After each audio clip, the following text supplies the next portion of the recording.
Being able to write asynchronous code and being able to work with promises are two very important things in JavaScript. They're very important and they're also very tricky. So I want to make sure to give you as much experience as possible. That's why this challenge video exists. In this one, you're going to be creating a brand new function like getPuzzle and getCountry, but for a brand new API. We're going to be working with an API that guesses your location based off of your IP address. So it's going to allow us to figure out what country we're in. Down below, let's go ahead and talk about how we're going to get this done. Before I leave any comments inside of the editor, I actually want to go over to the browser and explore where this API lives. We can find it by going to ipinfo.io. If you scroll down on this page, you can actually see what JSON data we're going to get back. Based off of just our IP address, we can see we get the longitude and latitude. We also get the city, the region, and right here we have the country code for the United States. This using an IP address from the Google offices in Mountain View, California.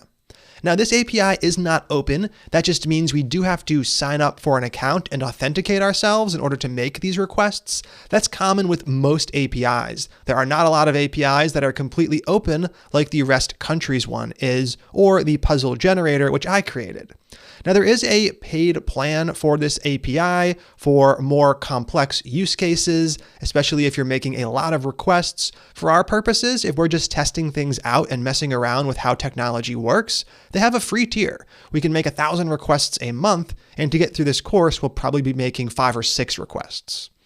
So we need to sign up for a new account. All you have to do is sign up. Put your email and password in. When you click that link, you're going to have to verify your email. Then it's going to bring you back to ipinfo.io, and you will indeed be brought to the dashboard. So right here, you need to go through the sign up step. I'm just going to go ahead and log in to my existing account. Once you're done, you should see a page like this. Pause the video and make sure you're getting to this point since we're going to continue on from here. From this page, all we really need is our access token, which is sitting right here. So let's go ahead and copy that to the clipboard.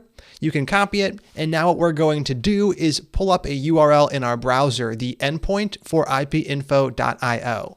Right here, http://.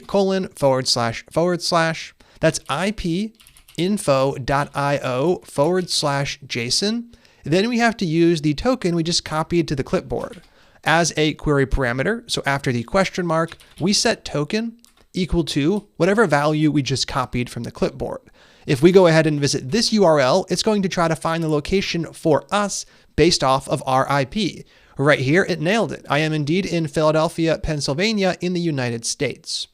Now, it's important to note that IP-based geolocation isn't perfect. If you pull up this location in Google Maps, that's not where I live. In fact, it's probably about 5 or 6 miles away from where I live.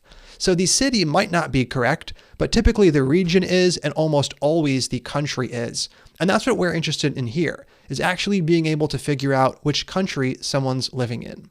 So this is the URL that you're going to be making a fetch request for over inside of the JavaScript file. So let's go ahead and talk about what I want you to do. There are a few comments for getting this one done. There are 3 steps for getting this one done. Step 1, you're going to create a new function called getLocation. This new function is going to take no arguments, and you can put that one over in requests.js alongside of getPuzzle and getCountry. So getPuzzle and getCountry both take an argument. This new one, getLocation, doesn't need any arguments at all. Now you're going to be setting up getLocation to make a request to the URL that we just explored. Here it is the URL with your special token attached. What comes back is our JSON information. It contains the city, the region, and the country, along with other information, but we're focused on those 3 for this challenge. So step 2, you're going to actually make a request to that URL, and you're going to make sure that we get the parsed data back. Step 3 is to actually use getLocation in this file. So in app.js, you want to call getLocation, much like we call getPuzzle and getCountry. Once you get the location information, I want you to print a little message that uses the city, the region, and the country. So for this data, I'd like to see something along the lines of, you are currently in Philadelphia, Pennsylvania, US, for example. Obviously, the message you see will differ depending on where in the world you are. So take some time to knock that one out. You feel free to refer to what we've done for getPuzzle and getCountry if you get stuck. Pause the video, test your work, and when you're done, come back and click play. How'd you do? Let's go ahead and kick things off by creating the getLocation function over in requests.js. Right down here, I'm going to define that one, const getLocation. We're going to set it up to take no arguments since none are required. And then right here, we are going to start by returning our call to fetch. Return fetch, passing to fetch a static string. The URL is the one that we explored over inside of the browser. So I'm going to copy that one and paste it over here. And now we can attach then. So .then, right here, we get our response. And we can go ahead and start by checking for a status code of 200. So if response.status equals 200, what are we going to go ahead and do? We are going to go ahead and parse that data. So I'm going to return whatever comes back from response.json. Now, if things did not go well, we're just going to throw a new error like we've done for the other two requests up above. Throw new error, unable to fetch location. Perfect.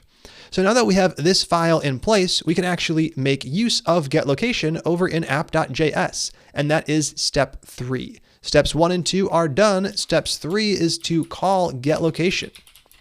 We're going to call getLocation with no arguments since it needs none, and we will attach then to do something with our data.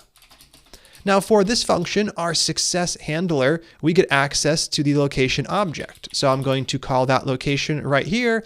And for the moment, to test things out, we're just going to go ahead and dump the object to the screen. So console.log, printing location. Down below this, we're going to add on catch so we can respond to errors if there are any. We will get the error as the first and only argument, and then we will print it to the screen. We can print it exactly like we've done up above. I'm just going to take this console.log line and paste it down below. Perfect. Now that we have this in place, we should be able to see the entire location object when this code runs. I'm going to save app.js, switch over to our application, and what am I getting? I am indeed getting the location object. I have city, I have country, and I do indeed have region. So the final step was to actually use this information to do something meaningful, and you could have just created a template string for that. Console.log, right here, you are currently in, and then we'll just inject those 3 pieces of information. I can start off with location.city, then after a space, location.region, and then finally, the last value, location.country. And at the very end, I'll toss on some punctuation. Perfect. Now let's go ahead and save the file one more time. And what I am getting is our little message. You are currently in Philadelphia, Pennsylvania, US. Perfect. That is what I wanted you to do for the challenge, to get a bit more experience working with APIs, with the fetch function, and with promise chaining. Let's go ahead and remove the duplicate console.log, and there we go, the final challenge solution. And now I'd like to move on to a second challenge for this video before we go. And this one's going to be easy. It's not going to require you to make any changes to requests.js. All it's going to require you to do is use a bit of promise chaining to combine getLocation and getCountry. So right now we have getLocation. getLocation takes no arguments, and in the end of the day, one of the things we get back is the country code via location.country, and we've already proven that worked by printing it to the console. So what you're going to do is use getLocation to get the country code. Then you're going to pass that country code into getCountry to get the details for the country that the user is currently located in. All you're going to do from there is print the country's full name. So that is going to combine both of these. We make one asynchronous request getting the country code. We use that country code to make another asynchronous request, and then we get the full country name. Now, if you forget how to change this code in order to set up promise chaining, just refer to the promise chain example that we set up in promises.js. Down below, we started by making a promise request for some piece of information. We then passed that information to another promise, and then down below that, we were able to do something with the final result. The final thing that you're going to do is just print the full country name. So take some time to modify the code highlighted here to use promise chaining. In the end of the day, you should see the full country name for the country you're currently located in. Pause the video, test your work, and when you're done, click play. All right, how'd you do? Let's go ahead and kick things off. We're going to keep getLocation pretty much as it is, though I'm going to remove this entire console.log line. That's no longer important. What we're going to do instead is call getCountry. I'm going to call getCountry with what it expects, the country code. And in this case, we're not using a static code like we did up above. We're using one that comes from location.country. Now, you do want to set up promise chaining. So what we're going to do is return this promise. I'm going to return whatever comes back from getCountry, and that's going to allow us to set up another then call right here. So .then, calling the function, passing in the success handler, and this is where we get access to the information that's resolved from getCountry. In this case, the country details. So I'm going to put country right here. Then down below that, console.log country.name. Excellent. Now, to avoid confusing output, I am going to remove the other getCountry call up above, leaving just the new one in place. We can now save app.js and see what we get. Over here, we do see United States of America showing up. This is only showing up because of app.js line 24. That is indeed the line right here. So we know that our promise chaining example is working as expected. If we head over to the network tab, we can also see the requests coming back and forth. Down below, we see we have our puzzle request. We then have the request for the location. And then below that, we have the request for the countries API. So those are the three requests we make. In this case, one is completely independent. In the other case, these two are closely tied. We use information from one to actually make the other. That's where I'd like to stop for this one. We got some more experience with HTTP requests, asynchronous programming, and promises. In the next video, we're going to continue on learning something new. Let's jump right in.